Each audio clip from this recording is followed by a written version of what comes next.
The ASUS ROG gaming notebook featured in this video is available now from Newegg.com with a free bonus gaming bundle, so be sure to check out the link in the video description. It was just as hard, I think, as I was expecting. I might die here. I was going to have to turn back. I was quite certain within about the first half hour of the hike that I was not going to make it. I expected a expedition where we would be camping out at the top or on the middle of the mountain, and that it would take maybe 2 or 3 days. I definitely was not disappointed when I found out that was not the case. And when I found out about this, I was really excited. I thought it would be a great trip, and whether it was an overnight trip or not, I was pumped. I love the outdoors. I love hiking, so I was just really excited overall. I felt somewhat ready. I've been training for a backpack that I'm doing in about 3 weeks, so I am in somewhat better shape than I was maybe 6 or 9 months ago. But still, with the elevation, with everything, I was a bit concerned. I'm really glad that I made it, but it was just as hard, I think, as I was expecting. I didn't prepare nearly enough. The one thing I'm really glad I did is at the very last possible second, and my doctor really gave me a lot of heck about this, is I went in and I got a prescription for some drug whose name I can't pronounce that is supposed to supposedly help with altitude sickness up to an altitude of around 8,000 feet. Of course, the town we're staying at is at around, 11,000 feet, and then the summit is over 14,000 feet, so I did not nearly adequately prepare for the altitude change. The one thing I was really happy with was my hiking gear. Even if it had rained, I think I still would have been okay, but I was pretty well set up for that. The real part was bringing my shoes to the cobbler. I have these really nice hiking boots, and the front flap on one of them is completely destroyed, and the rest of it's kind of fine. They fixed the back, which had no real issues, and then left the front flapping. I was like, this is not what you do at a cobbler. Took them back to the cobbler to be like, okay, I need you guys to actually fix this. They said, oh yeah, we close at 9 on Saturday, you can come pick them up. I Googled them too, and it said they close at 9. I show up, they close at 6. I showed up at about 6:10, did not get my boots back, and then I walked the whole thing in basketball shoes that I borrowed from a friend. The ascent below the tree line was where I really got worried about my team overall. I had realized by about 30 minutes in that neither of my camera operators were going to be able to capture the ascent with their cameras because they were at the very, very back of the pack. Also below the tree line, I had begun to experience numbness up to from about my fingertips to here in my hand, and cyanosis in the fingertips, meaning that I was succumbing to altitude sickness. I gave myself 15 minutes to have it subside. And I went pretty slow to hopefully acclimate a little bit more before I figured I was going to have to turn back. I was quite certain within about the first half hour of the hike that I was not going to make it. Having never hiked anything ever before, not even like the grouse grind in Vancouver, which is the easiest thing in the world because it's just stairs, I went out and bought shoes. I went out and bought like Cliff Bar, way too many Cliff Bars. I get to the hotel and I carry my normal luggage, my clothing luggage and my backpack up the stairs, and I almost blacked out up the stairs. The altitude just knocked me to the floor. Like, I could not move without my head pounding. Like, I was lying in bed just gasping for air. So when thinking about the next day, I was like, whoa, I'm gonna die. I never thought I would do anything like this. I mean, I do like walks and hikes and stuff, and not like up 14,000 feet on a mountain. So yeah, no, I mean, especially not taking like keyboards and laptops and the whole deal. No, I never thought in a million years I would do it. But you know what? Glad I did. It was awesome. I've done some 13,000 foot mountains before in the past, so I knew kind of what to expect. Not in Colorado, out in California. And I knew it was going to be one of the hardest things I've ever done in my life. So just mentally, I felt like I was respecting the mountain. So the ascent below the tree line was, it was the beginning of the day, full of energy. I only got maybe 3.5, 4 hours of sleep. So once I got into the woods, this is like my home ground. I'm originally from Alaska, so going right back into this kind of space and climbing up through all these woods and jumping through these trails reminded me of back when I was like 10. My ascent was pretty miserable. I was pretty horrified the entire time up. I honestly didn't think I was gonna make it within the first 15, 20 minutes of the hike. I was so out of breath, and I'm like, I'm only like 5% up the mountain. And at this rate, I'm gonna die before I actually make it to the top. But there came a certain point, I think it was probably after the tree line when I was, more than halfway there, where I was like, well, I'm pretty much forced into making it to the top at this point. I'm not gonna just come all this way and then turn around and head back down. That would just be a complete failure. It was just out of the option. So I hated the fact that I knew that I had to finish the hike. But it was cool. I think they had a little bit more brawn than brain, and they just decided to we're gonna do this, and they did it. Multiple people made like kind of like wrong decisions. Like I think Luke probably should have turned around earlier, but he was like a monster. He's like, I don't give a shit. I'm gonna make it to the top. Nothing is stopping me. And you would ask him, are you okay? He's like, nope, I'm still going. Above the tree line, the ascent got much easier for me. I actually didn't experience any altitude sickness related symptoms once I got past the trees.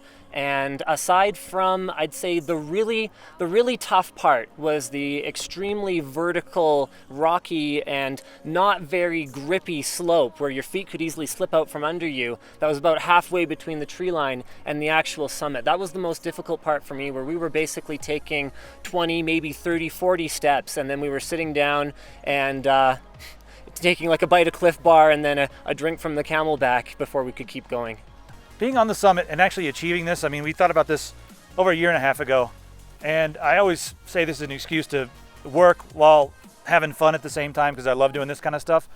Actually being up there and doing it, it was, I don't know, kind of a weird feeling. I had this weird, I almost felt nothing and everything at the same time. You look around and it's like this amazing view, and then you're like playing Doom, which is the game that got me started on LAN gaming, and the game that got just about everyone else started on LAN gaming, and the game that got LAN gaming started pretty much in the first place. Standing at the top of a 14,400 foot mountain is one thing.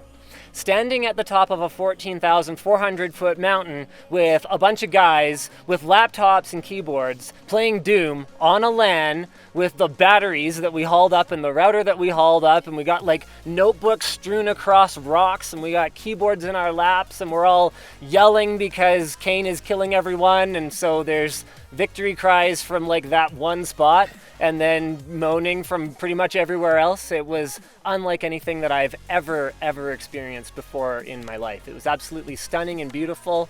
And yet I was looking at a screen, but not the whole time. So I got to have both of those outstanding experiences at the same time.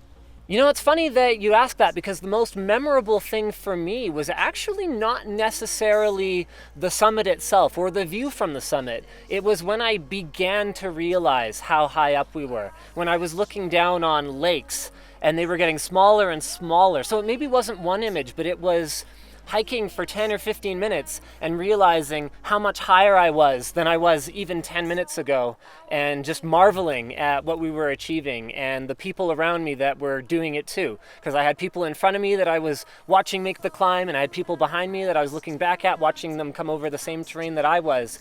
And having that experience of progress was probably the most memorable thing about the trip for me. Oh, hoisting the HighLAnder flag was unreal. I mean, what we went through to get that flag made at the last minute, and then standing there, having had so much of our team actually make it to the top. I mean, I straight up didn't think I was going to make it. I was sure Brandon wasn't going to make it, and just being able to all be there, holding the flag, having it waving, flapping in the wind, was a truly once-in-a-lifetime experience. Oh, I'm so proud of Brandon. When he came over the top of the hill, I was floored, because we crossed a small creek at the very bottom, and his foot fell in and he barely made it across the logs, and I was like, dude, we're like 15 minutes into this, you're not gonna make it, man. And as we had all finished packing up and we were at the end of the journey and we were going home, he comes up over the edge and I'm like, dude, come here, there's no time for you to sign the book, the snow's coming down, but I got the camera, you gotta touch the flag that's at the top, I'm gonna video it. It happened. So I was so proud of him. I was just exhausted. I was out of breath. I kept looking up at everyone else that was in front of me, and I was like, I'm not gonna be able to keep up with them. How am I gonna do my job? Because like as a camera operator, I have to capture what's going on, and I was working really hard, and I really did not have any confidence that I was gonna make it. You just have to keep believing and making sure that you find a rhythm, and everything that don't get in the zone where everything that you think is pulling you down, just make it leave your head and just keep on pushing. Knowing I was so close to making it and then just making the decision to turn back, I don't think I regret it. Couldn't catch my breath. Like, even just sitting there, I was gasping, freezing.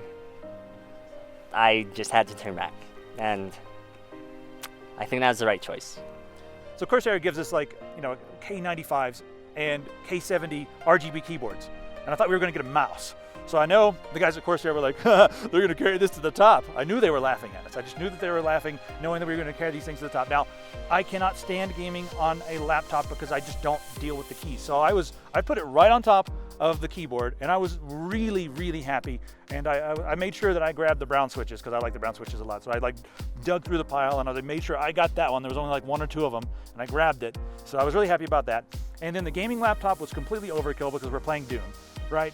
So we've got the ASUS laptop. It's got the brand new 4710 in it. So we're just taxing the hell out of that 4710 with Doom. But it was a really sleek laptop. I do like the aesthetic of it. The descent was terrible. I was fine all the way up, and then we started coming down and I couldn't really breathe properly. I started getting seriously dizzy. I had a migraine, and I think due to the migraine I couldn't really see very well. It got to a point at one point where I couldn't see pretty much at all. I threw up about 6 times, which is a big problem due to dehydration and stuff like that, and it was bad. Once I got to the tree line though, I laid down for about 5 minutes. I'm in the trees, the air is a lot better. There's a lot better in the trees than it is even in town. And sprang back up and I was completely okay. Everything was gone, no vision problems, no more vomiting, everything's fine. We start going down and then we realize Jimmy's not really keeping up with the pack, and he's got a whole bunch of problems with his knees and he's feeling sick and all that kind of stuff. So on the way down, I got past the steepest part, and right after the steepest part, I literally felt like I had no energy in my body whatsoever, and my knees were starting to like hurt really bad because I just had no energy. And Austin and I run back and shoulder carry him. We start rotating bags around. I'm carrying Jimmy, Logan's helping, and we eventually kind of make it down. We're at the point where we're rationing water because we have basically none left. We're eating tons of different food. We have no communication with the base camp. At this point in time, when I was coming down at one point, Linus was anchoring me, and then, because I couldn't see, then he takes off, he's like, I'm gonna go get some footage up ahead. I'm like, okay, and I kind of stay there, and then I see him sprinting down the hill, and I'm like, oh, so guess he's not coming back. Thanks, bro. And then we're trying to get down the last part through the trees. We're messaging QAIN, and we're trying to message people, and we get a message back that's like some quote from some freaking movie that I don't even remember. I'm like, thanks, bro. So we're trying to get down this mountain. We have no water left. People are seriously dehydrated, like having actual issues. We're carrying people, like ridiculous. I get down to the bottom, like we all get down to the bottom. There's a lightning storm partway through. We all get down to the bottom. I'm ready to murder Linus. I'm ready to murder QAIN. I'm ready to murder multiple people, but I'm just gonna shut up and wait and see what the stories are. Everyone had good stories, so it was okay. I didn't have to kill anyone. And then yeah, that was the descent. All by myself in the snowstorm, wearing a shirt and windbreaker. I had like this much of Gatorade left, this much of a Cliff Bar left, and I was thinking, I could actually die up here. I had bumped into a couple who were making their way down. And they're like, hey, do you need some water or food? I'm like, yes, please. Okay, so we kind of came around this bend, and you come around this bend, and then there's these last set of switchbacks, and you can see the parking lot down below, but there's still like another good half mile to get down these switchbacks. Right as we come around there, some rain starts falling, and we start to hear a couple thunderbolts. I started counting as soon as I would see a flash. The first one was only maybe 5 or 6 seconds, still too close to comfort, but as soon as we started hearing the first 1 or 2, we started moving much, much faster. Coming around this one switchback is the most vivid experience that I had. I was looking straight down. I could see Brandon and who was still in front of me at that point. Brandon and Luke were in front of me.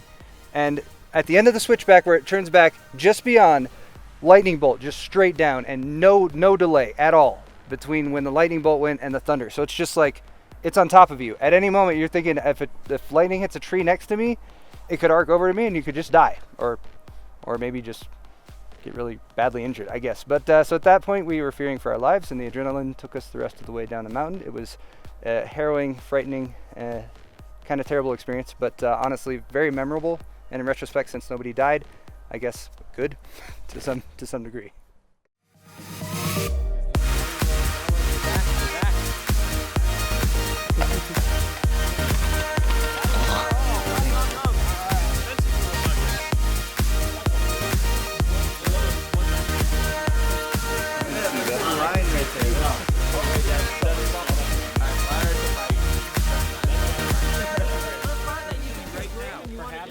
out into the world that Linus is a litter bug. You should be ashamed of yourself. We're in a beautiful place. There's food in here. Shame. And you threw it on the ground. You threw it on the ground! You threw the rest of the cake too! Before I got a sponsor.